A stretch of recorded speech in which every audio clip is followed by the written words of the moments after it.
Hello, this is Mark. Good day to all.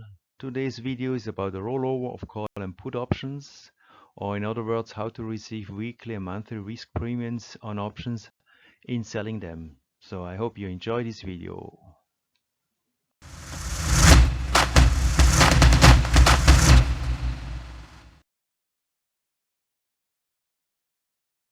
You see here a kind of print screen of the Nike share, which actually I have done in my Tasty Trade account. And this is just to illustrate you now all the trading so far I have done on Nike in 22 and 23. So the initial was, as always, is selling a put option, which you can see here at 120. So the good thing is that time I was not assigned at 120, so I did a rollover of the same 120 from June into July, and I get this kind of 296 premium, 97 premium. And then what happened, always I get assigned at 120. So I did a kind of 118 August because Nike at that moment dropped quite a lot. So I did a call 118, and then here you see there's quite a long time from August till January. So in other words, the stock market was quite down, especially Nike. And then actually it went up, so I have to begin on the new year. I did again a 120 call, and this is now the first roll. Well, this is actually a roll too, but let's say here is a roll I did on the call side. In other words, here the Nike stock was over 120. So in other words, I could leave this option and then I would be assigned, I mean by delivering the share, or as I did now, I did a rollover of the same strike from the January 20 to February 10th, and I get another 1.15 credit. And here the same, what happened in February, as Nike was still high, I did a rollover from the 120, and this is interesting, I did from 120 in 121, so I did a kind of rollover strike up.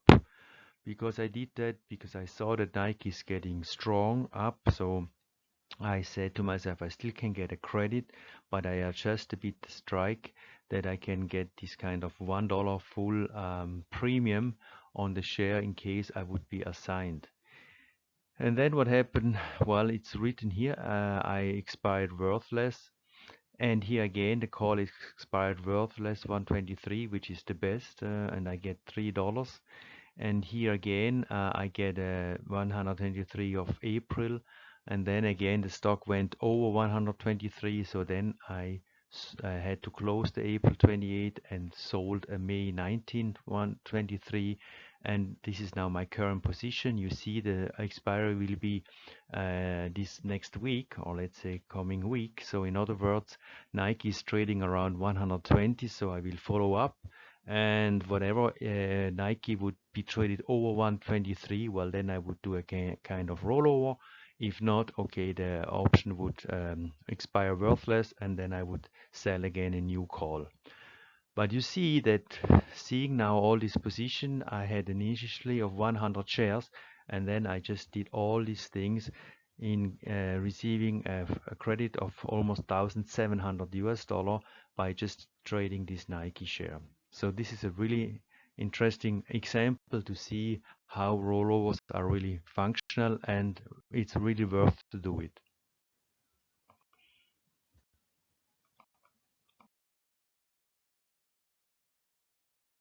Here an example of the Amazon share, which actually I did the same thing in 23. So here I got the Amazon share by selling a put option. It was, I think, an option which was just 2 days. You see 0 day left, and I right away get assigned.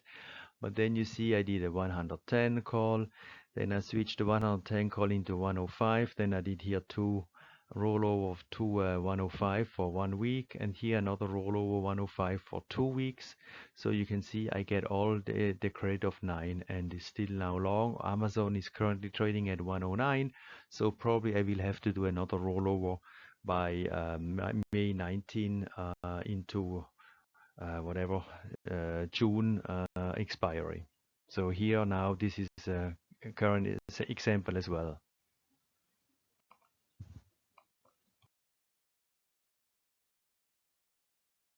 So in summary again, why we are doing rollovers.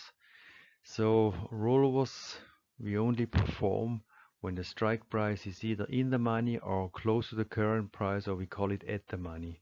So you have seen in the examples before that we only need to do it that we avoid to get either to receive the shares or to deliver the shares as whatever position we have. So this is the idea of the rollover.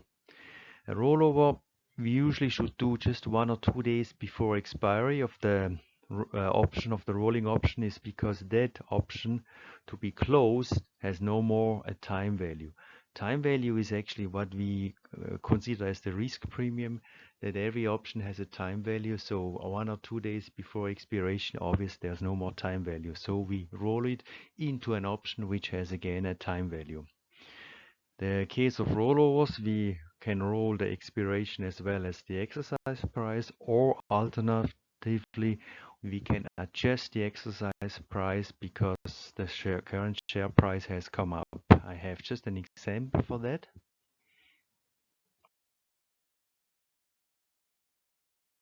Here you see the Palantir technology share, which actually had some earnings, so the stock really went up from below 8 to 990, which you can see here. So you see I'm short an option 8 and 2 days left. So it's always that I need to move now with this, because if not I would have to deliver the shares at 8 and the stock is currently at 990. So I did a rollover, and now what's interesting, I did not a rollover with the same strike. I even make it kind of strike up. That means I give a bit time value, that actually I have a new strike of 9 instead of 8, so I would have to deliver the shares at 9 rather than at 8, and I would just pay a premium of 0.15 or $15. But don't forget, I have the full an income here of 1 point from 8 to 9, so never mind if I pay here a little bit when I can, if I would have to deliver the shares at 9. So my idea is that actually I want to keep this share because I believe that it will go up. So maybe in August I will do another prolongation of 3 months, and then maybe I would go into the strike of 10 instead of 9. But just to show you that there are the possibilities not only to roll over the position with the same strike, that you can roll over the position and even go up with the strike, or when you would have a put options, you would get a lower strike as well.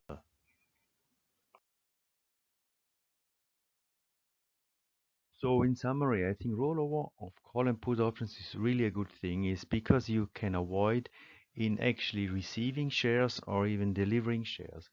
So in other words, you could say that if you would always roll over put options, you would never have shares in your account, because obvious that when you roll over that the receiving of shares would be not possible as long as you do rollovers. I think it makes sense to do like that, because it's always that with options you only figure that you want time value on options. I think this is your first target. Once you would get the stock, okay, you would have to sell a call on it, but why not roll over put options so that you can avoid in getting shares? Well, sometimes this is possible, sometimes not, depending a bit on the stock market. But if you can see a rollover possibility, I strongly recommend to always use the rollover alternative than getting the stock or delivering the stock. Well, so far my video about rollovers. If you have any questions or suggestions, just feel free to send me an email. So I hope you have enjoyed this video, and until the next one. See you. Bye bye.